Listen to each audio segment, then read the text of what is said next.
Hello hello, bien, petite vidéo pour vous donner quelques infos, quelques nouvelles et puis faire un point sur les derniers équipements que j'ai mis en place dans le fourgon.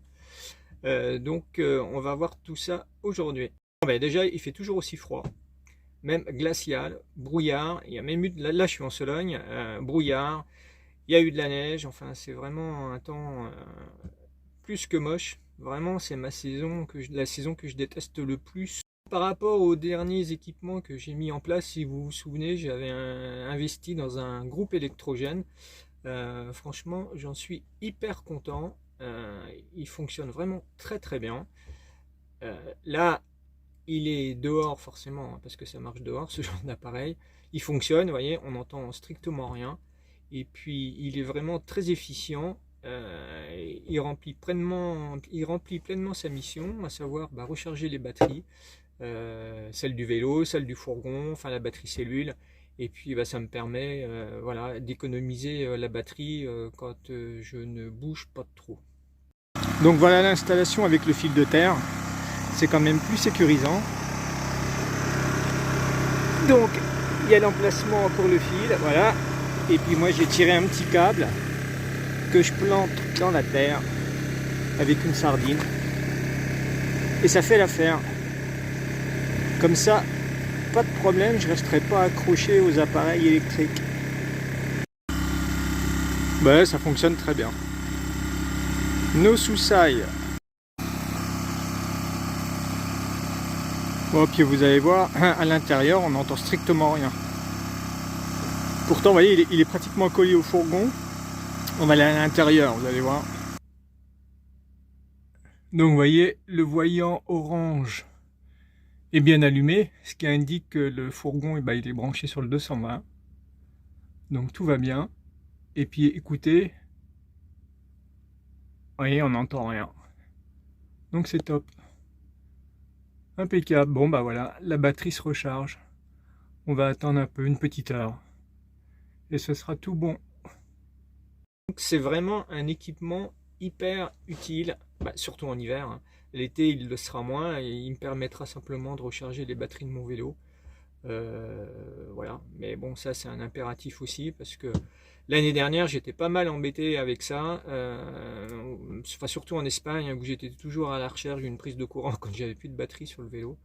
Donc c'est pas très, voilà, c'est pas très confortable, c'est pas, on perd en autonomie, on est dépendant, enfin voilà, ça gâche un peu le plaisir. Donc avec ça, voilà, je deviens 100% autonome en électricité. Par rapport aux derniers équipements, il y avait aussi cette petite power bank, si vous vous souvenez, je vous l'avais présenté. C'est une petite power bank. Elle est vraiment très efficace aussi, parce que quand elle est rechargée à fond, ça me permet de recharger 6 fois mon smartphone, même un petit peu plus, et 2 fois une tablette quand elles sont complètement vides. Donc c'est quand même hyper puissant. Et puis ça se recharge quand je roule, hein, je le branche sur l'allume-cigare et ça se recharge en, je sais pas, allez, en 200 km, c'est plein. Et avec ça, je suis tranquille, ouais, une bonne semaine pour tous les petits appareils. Donc franchement, c'est topissime. J'avais aussi mis en place, pareil, si vous vous souvenez, des petits systèmes pour sécuriser le fourgon, ce que j'avais fait pour moins de 10 euros. Bon, certains sont allègrement moqués de ce que j'avais fait en disant que c'était du grand n'importe quoi, que c'était absolument pas efficace. D'ailleurs, je sais même pas pourquoi ils disent ça, mais moi je vous dis que ce que j'ai fait, c'est hyper efficace, hyper fiable, et que j'en suis très content. Donc, je vais vous remontrer ça pour vous rafraîchir la mémoire. Donc, si vous vous souvenez, avec ce petit morceau de tasseau que j'avais découpé aux dimensions qu'il fallait pour sécuriser la porte latérale du fourgon, toute intrusion dans le fourgon devient impossible. Je le dis bien, c'est carrément impossible. Ça doit être du bois. Certains m'ont dit, ouais, mais le bois, il va se casser en forçant. Franchement, quand c'est pris comme ça, comme vous allez voir, comment voulez-vous que ça casse, quoi? C'est impossible. C'est aussi efficace que si c'était une barre de fer. Je vous montre ça en situation, vous allez mieux comprendre. Donc vous voyez, ça se met la porte du fourgon, hein, ça vous connaissez. Voilà, Moi, je le mets ici, contre le plan de cuisine. Là, je le mets dans ce petit bloc de caoutchouc qui est fixé sur la porte du fourgon. Et voilà.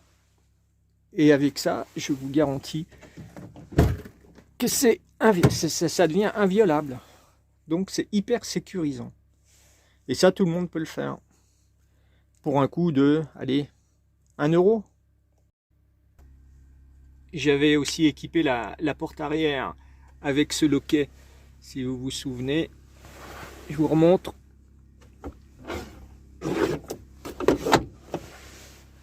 Voilà. Et une fois que le loquet est mis, eh ben, c'est pareil. J'ai essayé, je vous assure, c'est inviolable. Alors certains m'ont dit, mais ouais, avec un fil de fer à travers, on va le soulever. Que j'ai essayé, c'est pas possible de le soulever. Parce que là déjà, ça rentre en force. Vous voyez, il y a un point de blocage. Donc c'est impossible. Donc c'est aussi un système hyper sécurisant. Et c'est fixé dans la tôle, hein, c'est pas fixé dans le plastique. Forcément, les vis, ça passe dans le plastique, mais derrière le plastique, c'est de la tôle. Je ne l'ai pas fixé dans le plastique, comme certains ont dit. Voilà, il faut simplement réfléchir 2 secondes. Donc, je suis hyper content de ça aussi. C'est formidable.